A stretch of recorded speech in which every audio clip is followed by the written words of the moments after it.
오늘 저녁에 증거할 하나님의 말씀의 제목은 소아시아 7교회 가운데 이제 네 번째 교회 두아디라 교회에 대해서 형편을 살펴보고 또 예수님이 어떻게 나타나셨는가, 또 예수님이 나타나셔서 무엇을 책망하셨고 칭찬하셨고 또 승리자를 향한 축복의 약속은 무엇인가, 이런 관점에서 하나님 말씀을 증거하고자 합니다. 이 두아디라 교회, 자 18절을 보시면 두아디라 교회 사자에게 편지하라. 그 눈이 불꽃 같고 그 발이 빛난 주석 같은 하나님의 아들이 이르시되 내가 내 사업과 사랑과 믿음과 성김과 인내를 아노니 내 나중 행위가 처음 것보다 많도다 그랬습니다. 이 두아디라 교회는 말하자면 루디아가 이 빌립보에서 바울에게 복음을 받고 전도한, 그래서 세워진 교회라고 전해집니다. 이 두아디라 교회는 한때 열심히 있는 교회였지만 오늘 본문에 보면 이단자 이세벨을 용납한 것 때문에 주님의 책망을 받고 2세기 말쯤에 없어졌다고 합니다. 이 교회가. 그 이유는 그 죄를 회개치 않고 있다가 하나님의 심판을 받아서 멸망한 것 같아요. 교회가 오래 지속한다는 거, 그거 참 축복인데요. 앞으로 예수님이 재림할 때까지 도봉교회가 존속한다면 참 좋을 것 같아요. 교회들이 세워져서 이 문을 닫고 그 다음에는 없어진 일들이 너무너무 많아요. 작은 교회들이 많이 없어지고 큰 교회로 통합되는 경향도 많고요. 그런데 하나님이 세우신 주님의 피로 값주고 세우신 이 교회가 없어지지 않고 예수님 재림할 때까지 계속 존속한다면 얼마나 좋겠냐는 말이에요. 소아시아 7교회는 불행하게도 이제 고대 유적물에 지나지 않을 만큼 다 없어졌고, 오늘날 그 터키 땅은 이슬람 국가가 됐단 말이에요. 앞으로 대한민국이 어떻게 될지 우리가 알 수 없어요. 예수님 재림할 때까지 우리 도봉교회가 이 도봉동에 견고하게 자리를 잡고 이 진리의 빛을 비추는 교회가 될 수 있겠는가? 우리 시대에 우리에게 맡겨진 이 사명과 책임이 있는데 이것을 잘 감당해야 될 것입니다. 자, 이 교회, 즉 두아디라 교회에 나타난 주님의 모습은 18절인데 같이 한번 읽어봅시다. 18절만 시작. 두아디라 교회 사자에게 편지하라. 그 눈이 불꽃 같고 그 발이 빛난 주석 같은 하나님의 아들이 이르시되, 이 두아디라 교회에 나타난 주님의 모습은 두 가지. 하나는 눈이 불꽃 같은 하나님의 아들의 모습으로, 다른 하나는 그 발이 빛난 주석 같은 하나님의 아들로 이렇게 나타나셨습니다. 이 불꽃은 어둠을 밝히는 것이니까 이 불꽃 같은 눈으로 사람들의 마음과 모든 은밀한 일을 다 살피는 눈이란 말. 하나님은 예모를 보시지 아니하시고 사람의 중심을 보신다고 했는데, 이 중심으로 우리가 이 시간에 예배를 드리고 있는가, 아니면 형식적으로 앉아 있는가, 중심으로 하나님을 섬기는가, 아니면 형식적인 신앙인인가, 사람들은 알 수 없지만 하나님은 다 이 불꽃 같은 눈으로 다 감찰하신다. 또 사람들에게는 일시 속임이 되고 감춰질 수 있다 하지만 하나님 앞에는 모든 일들이 다 적나라하게 다 드러나게 되는 것이죠. 성경에 이 불꽃 같은 눈으로 아벨을 죽인 가인을 보셨고 우리아를 죽인 다윗의 소위를 다 살펴봤고, 또 니네에 가서 복음을 증거하라고 한 이 요나가 도망쳐서 이 배 밑창에 숨어 다시스로 가는 요나를 하나님이 보셨고 하나님 앞에 작정 연보를 하고 땅값을 감춘 아나니아 부부를 하나님이 다 보신 거예요. 하나님은 우리의 이 중심을 다 살피시는데 그 불꽃 같은 눈으로 우리를 감찰하신다. 그러면 우리가 언제나 하나님 앞에서 살아야 합니다. 오늘 두아디라 교회는 참 착한 일, 그야말로 칭찬받을 일들이 참 많이 있었지만 우리 주님은 아주 두아디라 교회의 아주 은밀한 면, 숨은 면들을 아주 불꽃 같은 눈으로 다 살펴보시기 위해서 나타나신 거예요. 불꽃 같은 눈으로. 그 다음에 두 번째는 그 바른 빛난 주석 같은 하나님의 아들로 나타나셨다고 했는데 이건 심판의 주님으로 오실 것을 가리킵니다. 불꽃 같은 눈으로 다 감찰하시고 우리에게 책망하실 때 회개하면 소망이 있겠거니와 끝까지 거역하고 불순종하고 돌아간다면 하나님께서는 마침내 심판하신다는. 요한계시록 19장 15절을 보니까 주님은 그 발로 심판의 포도주 틀을 밟으신다고 하셨는데요. 초림 예수님은 이 땅에 오셔서 그 부드러운 발로 복음을 전하시지 않았습니까? 이 복음을 전하는 부드러운 발이라고 한다면 초림 예수님은, 다시 오실 예수님, 재림하실 예수님은 이제 그 발은 원수를 그 발에 밟고 심판의 주님으로 나타나신다는 말. 이거 예수 그리스도의 재림은 그러므로 불신자들에게는 심판의 주님이십니다. 오늘 예수님께서 두아디라 교회에 이렇게 불꽃 같은 눈으로 아니 빛난 주석 같은 발로 나타나신 것은 그들의 은밀한 죄를 찾아내시고 회개치 않는 자를 심판하시기 위한 것입니다. 오늘 우리 가운데도 하나님 앞에 숨은 부끄러움의 일들, 끊어버리지 못한 고질적인 습관, 하나님을 거역한 행위들, 이건 다른 사람은 모르지만 자기 자신은 잘 안단 말. 하나님 앞에 우리가 다 회개하고 바로하지 않는다면 이 불꽃 같은 눈으로 감찰하시고 빛난 주석 같은 발로 하나님이 짓밟는 것처럼 심판하실 걸 가리켜요. 하나님은 사랑의 하나님이시고 또 전지전능하신 하나님, 아니 우리를 도우시는 하나님이시지만 그 죄와 악을 용납한 것에 대해서는 결코 하나님이 좌시하지 아니하시고 회개를 촉구하다가 그렇지 않으면 심판하시는 하나님, 즉 공의의 하나님이시란. 한번 따르다. 우리 하나님은 사랑의 하나님이시요 공의의 하나님이십니다. 내가 믿는 하나님이 심판하시는 하나님이라는 것을 진정으로 믿는다면 우리의 삶이 좀 달라지겠고 우리의 태도가 좀 달라지지 않을까요?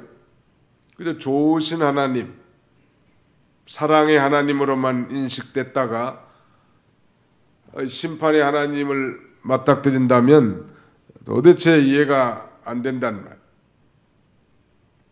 특별히 구약시대에는 언약에 불순종한 이스라엘 백성들을 가차없이 하나님이 심판하시고 죽이시는 사건들이 참 많은데 신약적 관점에서 볼 때 너무 하나님이 잔인하신 하나님이 아니신가 이렇게 생각될 수 있습니다. 그러나 우리 하나님은 사랑의 하나님과 동시에 공의의 하나님이시고 또 이 신정 국가에 대한 이방인들에 대한 진멸은 하나님의 공의의 심판인 것입니다. 우리 하나님은 사랑이 많으신 하나님이시지만 적어도 이 회개하지 않고 하나님을 거역하고 끝까지 나가면 하나님 반드시 심판하신 줄 알고 우리 행동을 바로 해야 할 것입니다.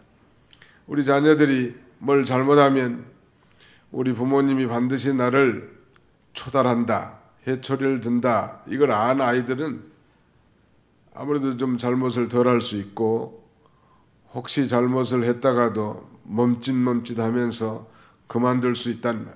그런데 이 부모가 뭐 그저 간섭하지도 않고 이래도 흥 저래도 흥 가만히 내버려두고 이렇게 자라난 아이들은 그 나중에 이거 공동체에 심각한 피해를 준단 말이에요.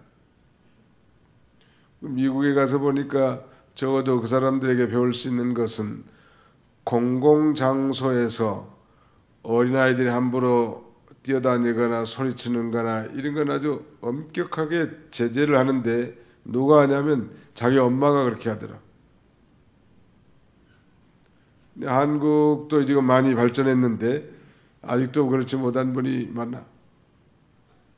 이번에 중국 가보니까 더 한심하더라고. 식당이 시끄러워.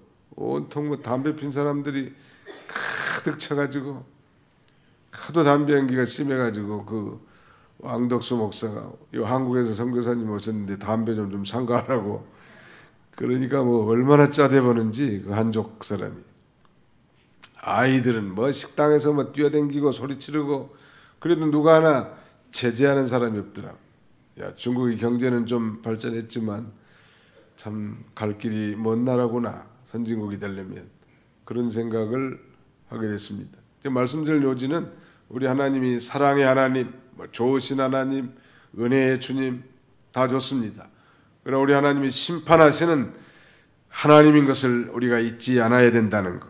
물론 그 심판에 대해서 우리가 공포심을 가지라는 건 아니에요. 정말 하나님을 경외함으로 우리가 두렵고 떨림으로 믿음 생활해야 될 걸 가리킵니다. 자, 칭찬의 말씀이 많아요. 19절 같이 읽습니다. 시작. 내가 내 사업과 사랑과 믿음과 섬김과 인내를 아노니 내 나중 행위가 처음 것보다 많도다. 뭐예요? 사업도 아주 많이 한 거예요. 교회 사업, 교회 행사들이 많은 거예요.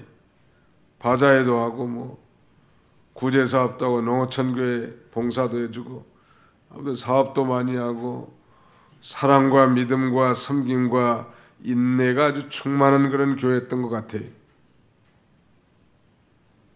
근데 그것뿐만 아니죠.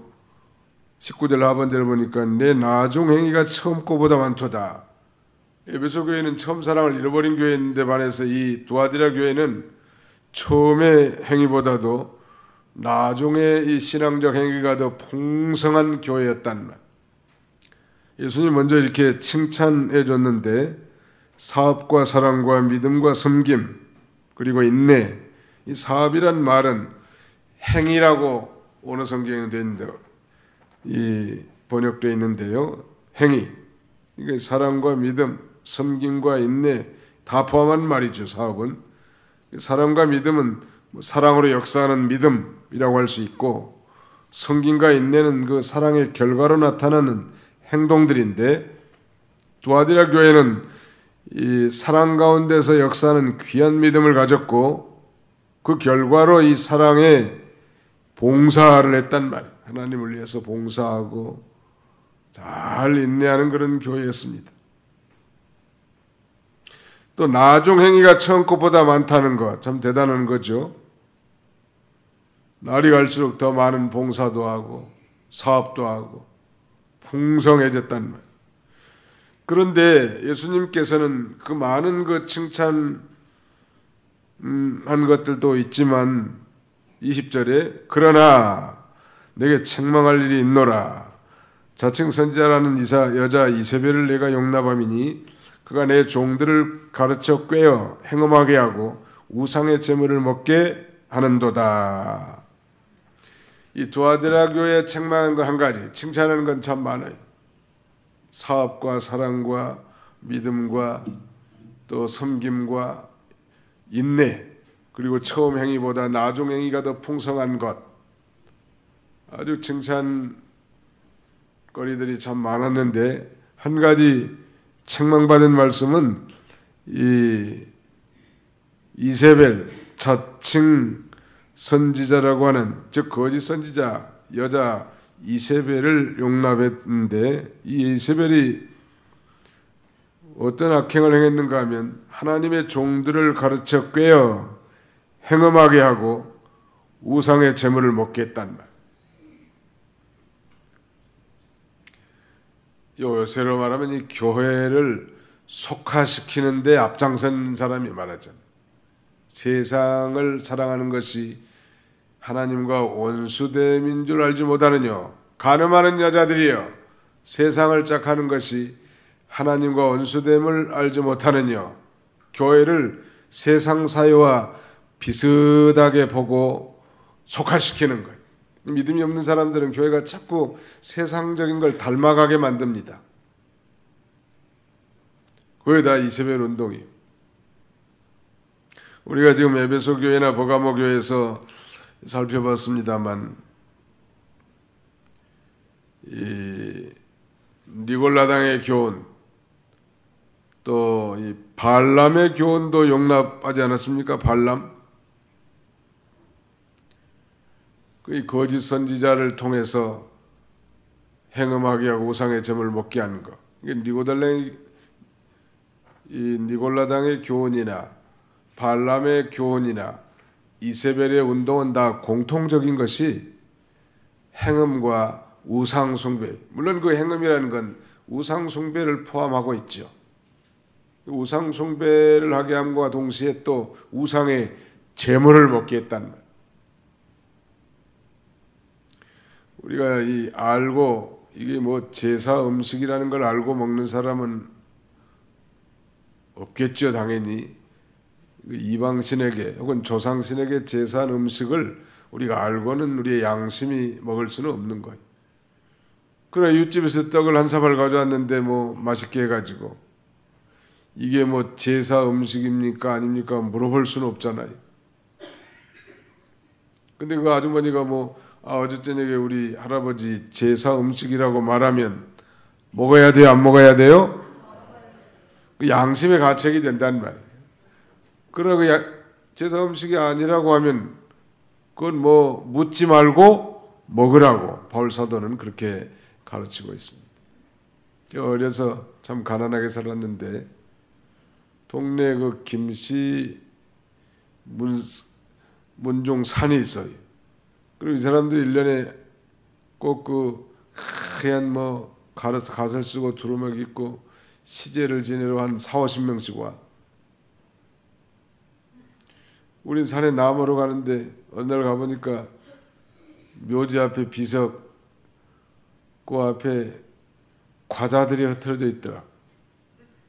아니 과자 사 먹기도 힘든데 돈 없어서 원껏 주워 먹었죠. 그런데 그 과자가 얼마나 부드러운지. 왜냐면 이 과자가 떨어졌는데 하늘에 이슬이 또 내려가지고 새벽에 더 소프트하게 해주는 거예요. 지금 같았으면 안 주워 먹었을 텐데 그때 아무튼 맛있기만 하더구만. 그 과자 속에 귀신이 들어있는 건 아니죠. 아무튼 그 우상의 재물 먹게 하고 그 다음에는 우상 섬기는 것, 음행하게 하는 것, 한마디로 말하면 속화시키는 건데 우리가 좀 그 배경을 이해하면 좀 더 그 본문의 내용을 이해할 수 있지 않겠나 생각이 됩니다. 두아디라 지역은 상업 중심지인데 그 상업은 협동조합을 중심으로 이루어졌다고 합니다. 조합을 통해서 이 물품, 상품을 판매하는 그런 시스템인데 그들은 그래서 공동 식사를 했고 문제는 그 공동 식사를 하는 장소가 우상을 섬기는 신당이었다는 거예요. 이게 신당의 구내이고 그 음식들은 당연히 그 우상 앞에 바쳐진 이 우상의 제물이었다고 합니다. 그런데 이 성도들이 이제 예수를 믿고 거기에 참여할 수 없잖아요. 이 식사에 참여하지 않으면 말하자면 그들은 그 조합원의 권리와 이익을 잃게 돼서 직업적, 상업적 고립과 자매를 초래할 수밖에 없었다고 합니다. 그러니까 이게 예수 믿고 구원받은 성도들이 계속 거기에 참여할 수 있겠는가? 이런 이 갈등이 있었다고 합니다. 그런데 이 세상과의 타협을 정당화하면서 행음, 즉 우상 숭배와 우상의 제물을 먹는 것이 죄악이 아니라고 이세벨의 교훈이 등장해 가지고 많은 성도들이 거기에 미혹을 당한 거예요. 예수를 믿고서 말이죠. 그걸 알면서 거기에 참여할 수가 없잖아요. 그 음식 먹는 데가 신을 섬기는 신당이고 그 음식 자체가 신 앞에 바쳐진 우상의 제물인지를 번연히 아는데 어떻게 구원받은 하나님의 백성들이 거기에 앉아서 그 우상의 제물을 먹을 수 있겠는가? 이런 그 갈등 가운데 있는데 이 이세벨이라는 여자가 그건 먹어도 괜찮다고 이렇게 하면서 우상 숭배하기도 하고 우상의 제물도 먹게 했다는 것. 그런 이 초대교회 당시의 이 역사적 상황을 우리가 좀 이해한다면 본문을 좀 이해하기가 좀 쉬울 텐데요. 아무튼 이 이세벨이라는 존재는 역사적으로 이스라엘의 남북조 시대 북이스라엘 아합 왕의 부인이요. 그런데 이세벨이 원래 이스라엘 여자가 아니고 저 시돈 나라의 왕의 딸입니다. 그래 그때 당시에는 이 국가 간 정략 결혼을 많이 했기 때문에 아합에게 이 말하자면 시집을 온 거예요. 이세벨이. 그래서 이 왕후가 됐는데 저만 오면 된 게 아니라 우상을 가지고 와가지고 남편 왕의 권세를 등에 업고 참성도 참선지자를 다 핍박하고 죽이고 우상을 섬기게 하는 이런 악행을 저지르다가 나중에 남편 아합과 함께 비참하게 죽고 그 자녀들 70명도 다 몰살하게 됩니다. 그래서 이 신약시대 이 초대교회에 들어온 이 두아디라 교회의 이세벨과 저 왕조 이스라엘 왕조 시대의 이세벨은 같은 인물은 아니지만 같은 거짓 교리와 사상이라는 거에 말하자면 성질상 이세벨과 같은 거짓 선지자를 가리킨다고 할 수 있겠습니다. 요점은 행음하는 것과 우상의 제물을 먹게 하는 우상 숭배하는 게 왜 간음이고 행음인가? 그건 하나님 아버지가 우리 남편이잖아요. 성경에는 종종 하나님이 여호와 하나님이 내 남편임이니라 여호와 하나님께서 내 남편임에서도 내가 버렸느니라 이런 그 지적이 많은데 선지자들 통해서 하나님 아버지가 남편이에요. 그러니까 아내는 어떻게 해야 돼? 누구만 사랑해야 돼요? 남편만 사랑해야 되는데 우상을 섬긴다는 것은 곧 남편 외에 다른 것을 사랑하고 의지하고 따라가는 것이기 때문에 우상 섬기는 것 자체가 행음이고 동시에 간음이란 말. 실제적 음행도 있습니다. 이방신을 섬기는 자들은 전에도 한번 설명드렸지만 그 신에게 제사 드리는 이 제사 의식 가운데 여사제들과 실제로 행음하는 이런 그 의식이 포함되어 있다고 합니다.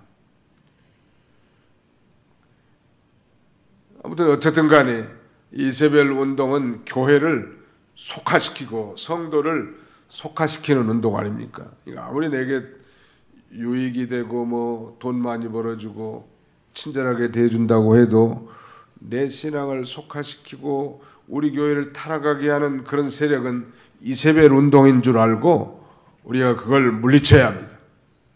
그걸 하나님이 원하시는 거예요. 만약에 그렇게 하지 않으면 하나님이 지금 징계하시겠다는 거예요. 오늘 말세가 돼가지고 교회들이 사람들은 많이 모이고 행사도 뭐 우후죽순처럼 많고 좋은 젊은이들의 모임, 교제의 모임들도 왕성하지만 정말 하나님의 말씀을 절대적 진리로 믿고 남편 되시는 하나님만 순수하게 믿고 의지하고 따라가는 교회들이 많은가 우리가 한번 점검해 보아야 할 필요가 있고 또 내 자신과 우리 교회가 정말 속화된 신앙이 아닌가 늘 점검하는 거예요. 속화되면 그건 능력이 다 사라지는 것입니다. 신앙의 정조라는 건 바로 그거예요.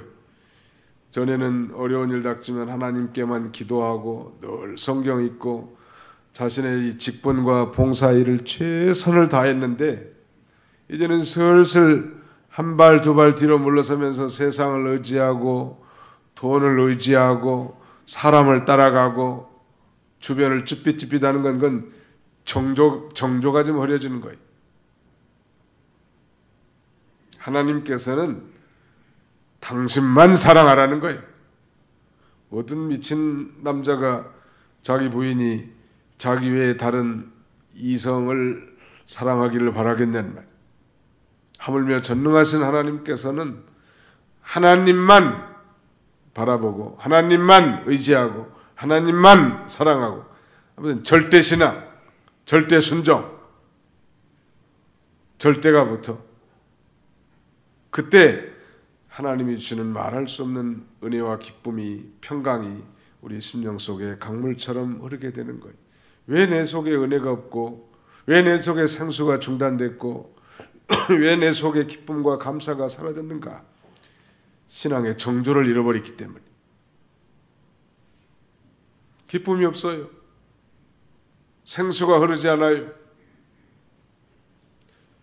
왜 생수가 중단됐는가? 생수의 근원 되시는 하나님을 버렸기 때문에 당연히 중단된 거죠. 이 순수하게 하나님만 따라가고 의지하면서 하나님이 주시는 그 기쁨, 그 평강, 그 은혜 가운데 살아야 마땅한데 또 그걸 가지고 세상을 이겨 나가야 되는데 그건 다 잃어버리니까 이제 세상이 주는 것, 터진 웅덩이 같은 그런 것으로 저축해서 물을 마시려고 하는데 그건 다 터졌기 때문에 저축도 못하고 마시지도 못한다는 거예요. 오늘 이 조아데라 교회는 참 대단한 행위에 대해서 예수님께 칭찬을 받았습니다만은 가장 중요한 게 말하자면 이 죄악을 물리치지 못하는 거예요. 다시 말씀드리면 바로 거짓 선지자, 자칭 선지자, 여자 선지자라고 하는 이세벨을 용납한 것, 이걸 아주 지적하고 있습니다. 그래서 성도들을 유혹하고 그 죄에 참여하게 하는 거예요. 마귀는 우리의 신앙의 정조를 먼저 빼앗으려고 합니다. 그러므로 이 마귀의 계계를 잘 분별해야 돼. 그럴수록 늘 그러니까 자신의 신앙 상태를 점검하면서 늘 하나님 앞에 가까이 가도록 애를 써야 합니다. 자, 그 다음에 21절 또 내가 그에게 회개할 기회를 주었을 때 자기의 음행을 회개하고자 하지 아니하는도다. 볼지어다 내가 그를 침상에 던질 터이요 또 그와 더불어 간음한 자들도 만일 그 행위를 회개하지 아니하면 큰 환난 가운데 던지고 또 내가 사망으로 그의 자녀를 죽이리니 모든 교회가 나는 사람의 뜻과 마음을 살피는 자인 줄 알지라. 내가 너희 각 사람 행위대로 갚아주리라. 자, 한번 따라서 합시다. 나는 사람의 뜻과 마음을 살피는 다시 합시다. 나는 사람의 뜻과 마음을 살피는 자인 줄 알지라. 나는 누구예요? 예수님이라는 예수님. 여기 두아데라 교회에 나타나신 예수님. 우리 주님은 사람의 뜻과 마음을 살피는 자이십니다. 그래서 너희 각 사람의 행위대로 갚아주겠다는. 여기 지금 21절에 회개할 기회를 줬지만 회개하지 않았다는 거예요. 그들의 이 그릇된 사상과 생활을 회개하지 않은 거예요. 그래서 하나님께서는 우리가 설령 실수해서 죄를 범했다 할지라도 즉각 심판하지는 않으신데 그 이유는 어떤 방법으로든 우리에게 회개할 기회를 주시고 또 죄인이 그 죄값으로 망하는 걸 기뻐하지 아니하시고 회개하고 살기를 원하시는 하나님. 하나님은 본심이 좋으신 분이란 말이에요. 그러므로 아무리 악한 죄인이라도 회개하면 살 길이 열리는 건데 이 회개의 기회를 줬어도 두아드라 교회의 거짓 선지자 이세벨과 그 추종자들에게 회개할 기회를 줬는데도 회개하지 않았기 때문에 이제 이 거짓 선지자 그 추종자가 받을 벌을 세 가지로 요약했는데, 첫째는 질병으로 형벌하심, 두 번째는 큰 환난으로 형벌하심, 세 번째는 사망으로 죽이심. 점점 그 강도가 더 커지죠. 하나님이 죄인을 벌하는 여러 가지 방법이 많지만 그 한 가지 방법은 질병을 주는 것입니다. 모든 병이 죄나 죄의 형벌로 온 건 아니지만 하나님이 그렇게도 하신다는 거예요. 성경에는 가령 이스라엘 백성들이 간음하다가 원역으로, 즉 전염병으로 멸망한 기사가 민수기 25장에 기록되어 있고, 또 모세를 비방한 누이 미리암을 문둥병에 걸리기도 합니다. 그런데 죄의 형벌로 말미암은 질병이죠. 또 우시아 왕은 왕으로서 하지 말아야 할 제사장 고유의 사역인 분향을 하다가 하나님의 징계를 받아 이마에 문둥병이 발했고 평생 이 별궁에서 지내지 않았습니까? 하나님께서는 지금도 성도가 회개치 않을 경우에 이렇게 질병으로도 형벌한다는 거예요. 유명한 보수신학자 박윤선 박사님은 그래서 자기가 감기만 걸려도 철저히 회개한다는 거 아니, 내가 뭘 하나님 앞에 바라지 못했는가. 그 다음에 두 번째는 큰 환난으로 벌한다는 거예요. 이 질병으로도 회개치 않으면 아주 이 물리적 이 재난을 당하게 한다는 것. 범죄한 다윗의 가정에 환난이 일어나서 칼이 그 집을 떠나지 않았다고 했고, 또 하나님의 명령을 순종하지 않고 이 다윗으로 가는 요나는 지중해에서 풍랑을 만났고 이 물고기 뱃속에 들어가는 큰 재앙을 당하지 않았습니까? 오늘 이 개인이나 가정, 또 교회나 국가의 풍랑이 일어나는 것은 하나님의 징계이기 때문에 회개해야 합니다. 내 인생의 풍랑, 내 가정의 풍랑, 아니 우리 교회의 풍랑이 일어나도 우리가 회개해야 된다는, 그래도 회개하지 않으면 사망으로 죽이신다는 거예요. 이 과거에 역사적으로 아합과 그의 부인 이세벨은 끝까지 회개치 않았죠. 심지어 나중에 참선지자 이 엘리야 선지자를 죽이려고까지 하지 않았습니까? 갈멜산 전투에서 참신이 누구신지 분명히 보고도 그게 다 그 순간이 회개할 기회였거든. 그러나 회개하지 않고 오히려 참선지 엘리야 선지자를 죽이려고까지 하다가 마침내 다 죽습니다. 부처가. 아들들도 무참히 죽임을 당했죠. 두아드라 교회가 질병이나 환난의 징벌에도 회개치 않으면 사망으로 그 자녀를 죽이고, 그때는 모든 교회는 다 하나님께서 과연 우리 하나님은 사람의 마음과 속뜻을 살피시는 심판의 주님이시구나, 이거 알게 된다는 거예요.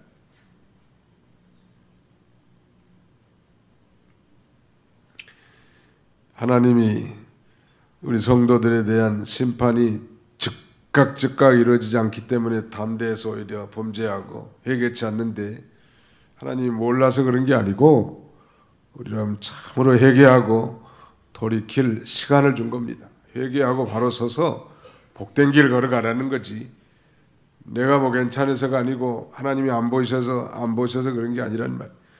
오늘 이 두아드라 교회에 이렇게 하나님이 심판을 선고한 것입니다. 이 두아드라 교회는 이렇게 이세벨을 용납한 후에도 외관상으로 나타난 행위는 그야말로 훌륭했죠. 그러나 그것은 어떤 면에서 이 보기 좋은, 이 말하자면 인조꽃이라고 할 수밖에 없어요. 생명이 없죠. 하나님이 제일 싫어하는 것이 죄 짓는 거예요.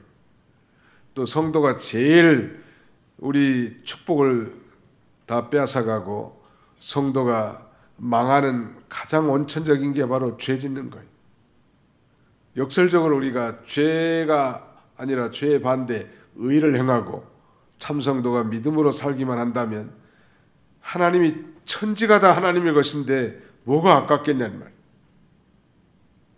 그리고 우리가 예수 그리스도를 믿고 구원받은 하나님의 자녀들이 이제는 늘 성령의 인도를 받아서 하나님의 말씀대로 또박또박 순종하면서 믿음으로 살면 그건 자손 대대로 다 잘되게 되었다고. 대대로 잘되게 해놨어요. 믿으시기 바랍니다. 참다운 신앙의 동기가 없이 아무리 큰 사업을 이뤄놨어도 하나님께서는 그걸 기뻐하지 않으신다는, 이런 이단에 물든 이 교회가 하나님 앞에 형벌을 받게 되지 않습니까? 그때 이제 과연 우리 하나님은 사람의 마음과 속뜻을 살피시는 전지전능하신 하나님이시구나, 그렇게 알게 된다는 것입니다. 마지막 이제 26절부터 29절까지 한번 같이 읽어봅시다. 시작. 이기는 자와 끝까지 내 일을 지키는 그에게 만국을 다스리는 권세를 주리니 그가 철장을 가지고 그들을 다스려질 그릇 깨뜨리는 것 같이 하리라. 나도 내 아버지께 받은 것이 그러하니라. 내가 또 그에게 새벽별을 주리라. 귀 있는 자는 성령이 교회들에게 하시는 말씀을 들을지어다. 고의 24절은 제가 읽지 않았지만 거기 남은 성도에 대한 언약에 대해서도 말씀하는데, 이 두아딜에 남아있어 이 이세벨 교훈을 받지 아니하고 소위 사탄의 깊은 것을 알지 못하는 자들에게는 주님께서 다른 짐으로 그들에게 지울 짐이 없다고 말하고, 다만 너에게 있는 것을 내가 올 때까지 굳게 잡으라. 예수님 재림할 때까지 그 사업과 사랑과 인내와 섬김, 믿음, 이걸 그대로 고수하고 처음 믿었을 때보다 더 풍성한 그 나중의 믿음을 주님 재림할 때까지 견고하게 붙잡도록 권면하고 있습니다. 그리고 이제 이기는 자, 이세벨의 교훈에 혹시 미혹이 됐다 할지라도 그걸 회개하고 바로 서는 사람이 이기는 자예요. 이기는 방법은 그러니까 하나님 말씀을 붙들고 양심을 써서 이제 죽도록 충성하는 거예요. 아무튼 마음이 중요한 것 같아요. 신앙생활에 있어서 늘 교회의 마음이 있고 늘 하나님의 말씀을 묵상하고 또 늘 하나님의 기뻐하신 뜻을 준행하는 그런 삶, 또 어려울 때는 하나님 앞에 매달려서 하나님 앞에 간절히 기도하는 삶, 철저히 우리가 다 회개하고 바로 서서 승리하는 자에게 약속한 축복은 두 가지인데, 첫째는 만국을 다스리는 권세를 주시고 두 번째는 새벽 별을 주신다는 것. 이 만국을 다스리는 권세는 주님 재림 시에 받을 권세를 가리킵니다. 자, 우리 마태복음 19장 28절을 한번 찾아보겠습니다. 마태복음 19장 28절.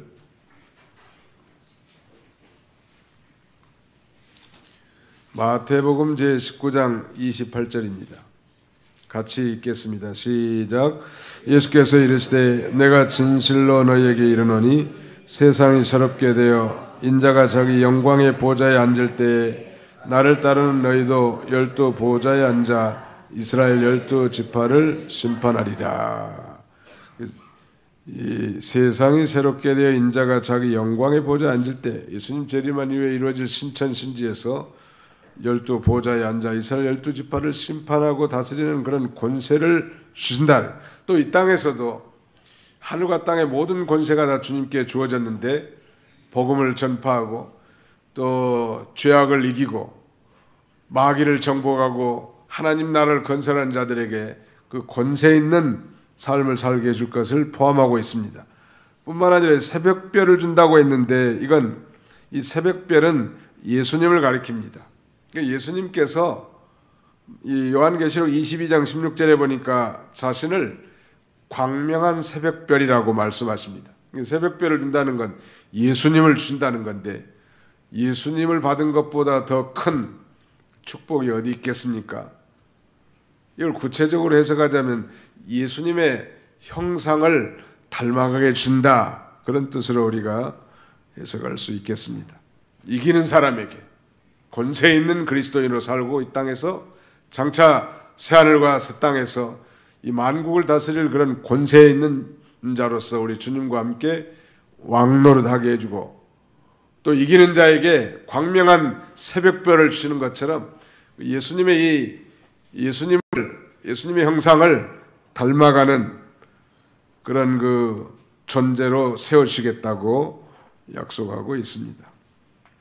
오늘 이 두아디라 교회 행편을 통해서 우리가 배울 수 있는 이 교훈은, 우리 개인이나 우리 가정, 우리 교회가 속화되지 않도록, 아니 나로 하여금 너무 세상주의, 물질주의, 사업주의로 전락시키는 그런 것들이 우리에게 유혹이 올 때라도 단호하게 거절해야 할 것입니다.